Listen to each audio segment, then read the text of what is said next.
সন্ন্যাসী কারো গৃহে থাকবে না। অনিকেত ভিক্ষু সৌবর্ণাদিনাম, সন্ন্যাসী ভিক্ষা করে খাবে আর সুবর্ণ স্পর্শ করবে না। এই প্রসঙ্গে একটা বিল্বমঙ্গল ঠাকুরের চরিত কথা শুনলাম হিন্দিতে। বিল্বমঙ্গলের যে জীবন কথা, সেখানে হিন্দিতে এক সাধু লিখছেন যে বিল্বমঙ্গল ঠাকুর তিনি আগের জন্মে এক সন্ন্যাসী ছিলেন। ভারী সুন্দর প্রসঙ্গ। সোনা কিরকম ক্ষতি করে। বিল্বমঙ্গল ঠাকুর আগের জন্মে এক সন্ন্যাসী ছিলেন, জঙ্গলে থাকতেন। জঙ্গলে থাকেন, এখন আছেন, তার মাঝে মাঝে সব ছেড়ে জঙ্গলে আছেন, বাড়িঘর বানান নিয়ে একটা গাছের নিচে ছোট্ট কুঠিয়া করে থাকেন, কোথাও যান না। 3 দিন 4 দিন পরে এক জঙ্গল থেকে বেরিয়ে ভিক্ষা করেন, যা পান 3-4 দিন যা চলে চলে। বিভিন্ন যখন ভিক্ষা করে আসেন, মঠে মন্দিরে উৎসব দেখেন, তার মনে হয় আমি যদি উৎসব করতে পারতাম। মাঝে মাঝে বাসনা হয়। এখন বাসনা যে হয় না, এমনি এমনি আসে না।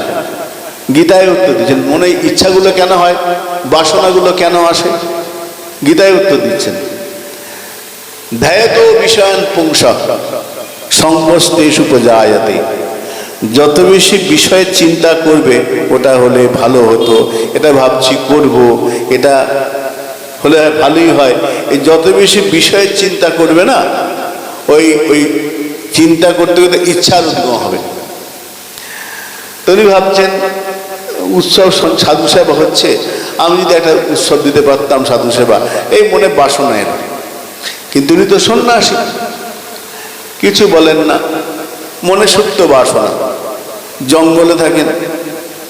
একদিন দেখছেন সন্ধ্যাবেলায় হঠাৎ অনেক লোকজন আলো নিয়ে তার কুঠি আসে। জঙ্গল তো কাছে, একটা অনেক লোকজন, রাজা এসেছেন, একটা মৃতদেহ। সন্ন্যাসী কাছে গেলেন, খোঁজ নিয়ে দেখলেন যে রাজার একমাত্র মেয়ে মারা গেছে। তো রাজা অল্প বয়সের মেয়ে, তো বাচ্চা মেয়ে, তাকে জঙ্গলের মধ্যে ওই মাটিতে পুঁতে দেওয়া হবে, দাহ করবে না। রাজা এসেছে, মেয়েটা বাচ্চা মেয়ে, খুব ভক্তিমতী। তো রাজা বলল আমি জঙ্গলে পুঁতে দেবো। গর্ত খোলা হচ্ছে, মেয়েটার সমস্ত শরীরে অলঙ্কারে ভর্তি।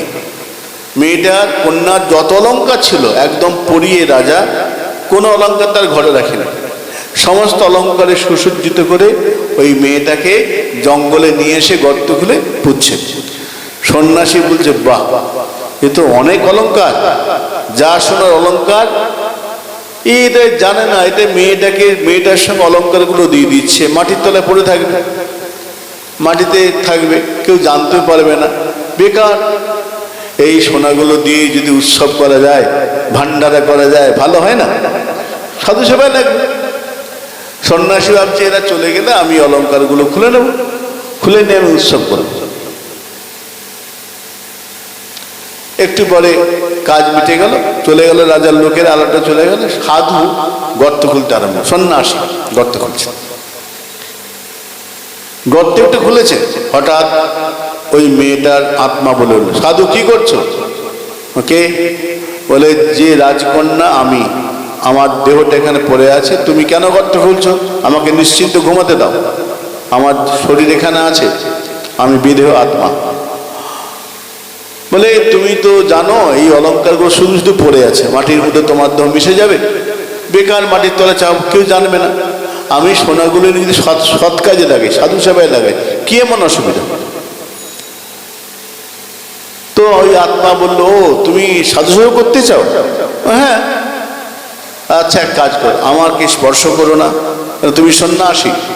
সন্ন্যাসীর দুটো জিনিস স্পর্শ করতে নেই। রাজকন্যা বলছে, আত্মা, সন্ন্যাসীর দুটো জিনিস স্পর্শ করতে নেই, এক কামিনী আর কাঞ্চন, দুটো থাকে। তুমি জানো সেটা?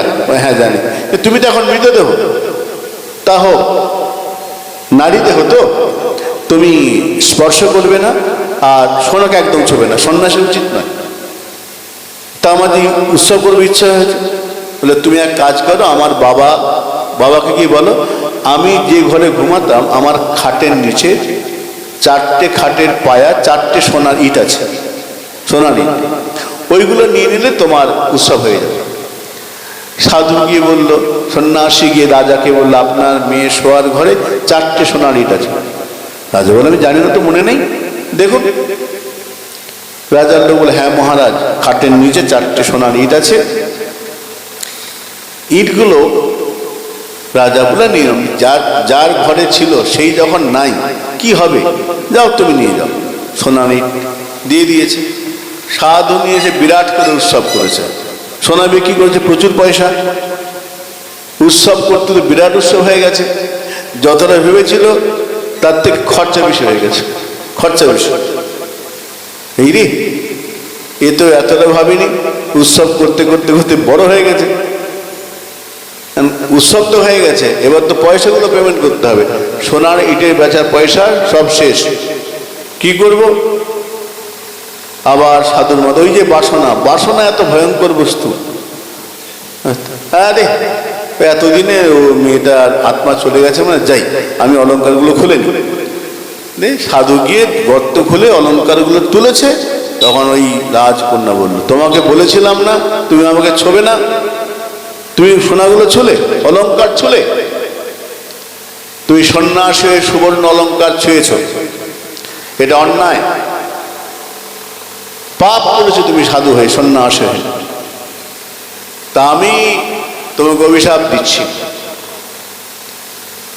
তুমি এই যে সোনাকে ছুলে, সামনের জন্মে তুমি সাধক পুরুষ, সাধক তুমি, তো তুমি সামনের জন্মে আর সন্ন্যাসী ভালো ব্রাহ্মণ বংশে জন্মাবে, তোমার নাম হবে বিল্লমঙ্গল, জমিদার করে জন্মাবে তুমি। আর যেহেতু আমার শরীরকে স্পর্শ করেছ, আমি সামনের জন্মে হব চিন্তামণি, আমি চিন্তামণি হব, যাও। তাহলে আমার মুক্তি কি? সাধু ছিলাম, এ তো মহাবিপদে পড়ে গেলাম।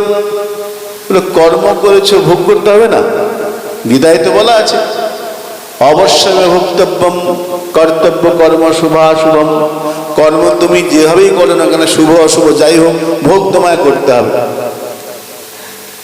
তো কোন কোন বক্তা বলছেন, সেই যে সন্ন্যাসী এবার বিল্লমঙ্গল রাজকন্যা, তিনি চিন্তামণি হয়েছেন। তো সন্ন্যাসীর জন্যে সোনা ছোঁয়া দোষ,